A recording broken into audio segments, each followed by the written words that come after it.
آپ نے فرمایا 3 خصلتیں ایسی ہیں کہ جس میں یہ پیدا ہو جائیں اس نے ایمان کی مٹھاس کو پا لیا۔ اول یہ کہ اللہ اور اس کا رسول اس کے نزدیک سب سے زیادہ محبوب بن جائیں۔ دوسرے یہ کہ وہ کسی انسان سے محض اللہ کی رضا کے لیے محبت رکھے۔ تیسرے یہ کہ وہ کفر میں واپس لوٹنے کو ایسا برا جانے جیسا کہ آگ میں ڈالے جانے کو برا جانتا ہے۔ صحیح بخاری حدیث نمبر 16۔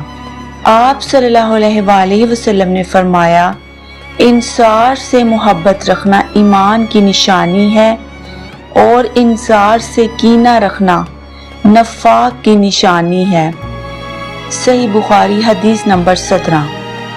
عبادہ بن صامت رضی اللہ عنہ جو بدر کی لڑائی میں شریک تھے اور لیلۃ العقبہ کے 12 نقیبوں میں سے تھے، فرماتے ہیں کہ رسول صلی اللہ علیہ وآلہ وسلم اس وقت جب آپ کے گرد صحابہ کی ایک جماعت بیٹھی ہوئی تھی، فرمایا کہ مجھ سے بیعت کرو اس بات پہ کہ اللہ کے ساتھ کسی کو شریک نہ کرو گے، چوری نہ کرو گے، زنا نہ کرو گے، اپنی اولاد کو قتل نہ کرو گے اور نہ عمدن کسی پر کوئی ناحق بہتان باندھو گے اور کسی بھی اچھی بات میں خدا کی نافرمانی نہ کرو گے۔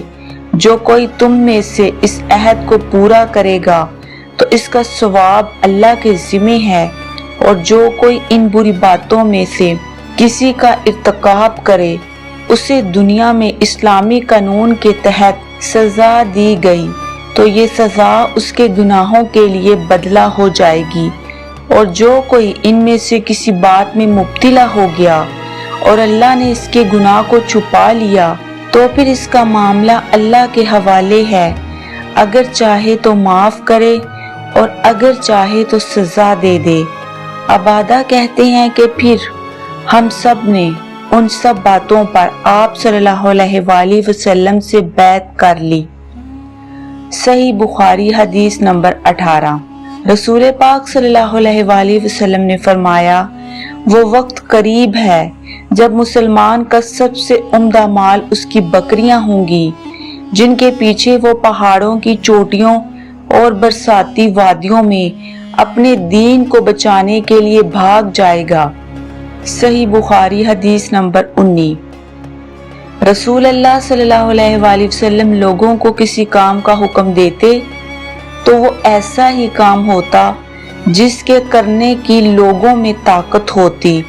اس پر صحابہ رضی اللہ عنہ نے عرض کیا یا رسول اللہ ہم لوگ تو آپ جیسے نہیں ہیں، آپ تو معصوم ہیں اور آپ کی اللہ پاک نے اگلی پچھلی سب لغزشیں معاف فرما دی ہیں، اس لیے ہمیں اپنے سے کچھ زیادہ عبادت کرنے کا حکم فرمائیے۔